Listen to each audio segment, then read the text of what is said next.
ಇವತ್ತು ಅಸೆಂಚರ್ ಎಂಪ್ಲಾಯ್ ಆಗಿ ಕೊನೆ ದಿನ. ನಾಡಿದಿಂದ ಬಂದು ಕಾಗ್ನಿಸೆಂಟ್ ಎಂಪ್ಲಾಯಿ. ಕ್ಯಾಬ್ ಬುಕ್ ಮಾಡಿದ್ದೆ.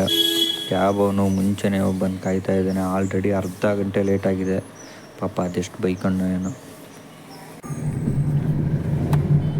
Assam two year for driving only. ನೋಡ್ರಿ, ಅಸ್ಸಾಮಿಂದ ಬೆಂಗಳೂರಿಗೆ ಕಾರ್ ಡ್ರೈವಿಂಗ್ ಕೆಲ್ಸಕ್ಕೆ ಬಂದವನೆ. ಕಾರ್ ಡ್ರೈವಿಂಗ್ ಕಲ್ತವನೆ, ಬಟ್ ಕನ್ನಡ ಕಲ್ತಿಲ್ಲ ಬಡ್ಡಿ ಮಗ. स्ट्रेट ना असम पे तुम हो, बट कोलकाता इस नज़दीक ही है ना तुमको, मतलब वहाँ पे भी आईटी कंपनी ज़्यादा है ना, बट क्यों बेंगलोर? सैलरी कम। वहाँ पे अच्छा मिल रहा है सैलरी?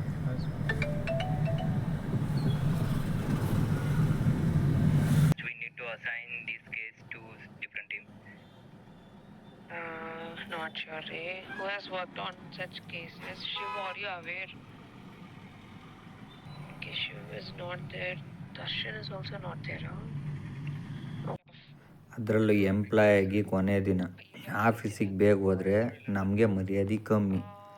ಹಾಗಾಗಿ ಮೀಟಿಂಗ್ನ ಹಂಗೆ ಕ್ಯಾಬಲ್ಲೇ ಅಟೆಂಡ್ ಮಾಡಿಕೊಂಡು ಆಲ್ಮೋಸ್ಟ್ 1 ಅವರ್ ಡಿಲೇ ಹೋಗ್ತಾ ಇದ್ದೀನಿ. ಬೈಯೋರು ಇನ್ಯಾರು ಬೈತಾರೆ? ಕೊನೆ ದಿನ ಹೋದ್ರೆ ಸಾಕು ಅನ್ನಂಗಿರ್ತಾರೆ. ಹೋಗ್ತಾ ಇದ್ದೀನಿ ನೋಡಿ, ಇದೇ ನಮ್ಮ office entrance gate. Koramangala signal ಹತ್ರ ಇದೆಯಲ್ಲ, ಅದೇ ಆಫೀಸ್. ಕಾಗ್ನಿಸೆಂಟ್ಗೆ ಸೇರಿದ್ಮೇಲೆ ನನ್ನ ಲೈಫು ಮತ್ತು ಲೈಫ್ ಸ್ಟೈಲು ಎರಡೂ ತುಂಬ ಚೇಂಜ್ ಆಯಿತು. ಸೊ ಇದು ಒಂಥರ ಮಿರಾಕಲ್ ಕಂಪ್ನಿ ಅಂತಲೇ ಹೇಳ್ಬೋದು ನನ್ನ ಲೈಫಲ್ಲಿ. ಹೋಗ್ತಾ ಇದ್ದೀನಿ ಆಫೀಸ್ ಒಳಗೆ. ನೋಡ್ರಿ, ಬಲಗಡೆ ಇರೋದೇ ಬಿಲ್ಡಿಂಗು, 7th ಫ್ಲೋರ್. ಅಲ್ಲೇ ಯಾರೋ ಫೋನ್ ಮಾಡ್ತಾಯಿದ್ರೆ, ಬಡ್ಡಿ ಮಗ ಇವನು ಸೆಂಡ್ ಆಫ್ ತಗೊಂಡಲ್ಲ ಹಾಗೆ ಹೋಗ್ಬಿಟ್ನ ಅಂತ. ಅಣ್ಣ ಬರ್ತಾಯಿದ್ದೀನಿ ಕಣ್ಣು, ಆಫೀಸ್ ಒಳಗೆ ಇರೋಣ.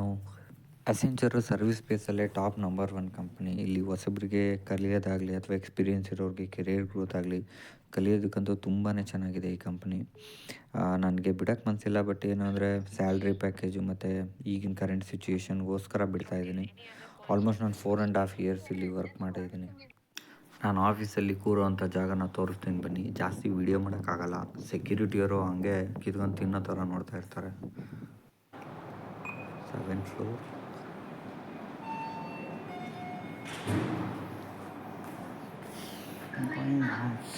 ಬಂತು ನಾವು ಕೆಲಸ ಮಾಡೋ ಜಾಗ ಬಂತು. ಬಾಯ್.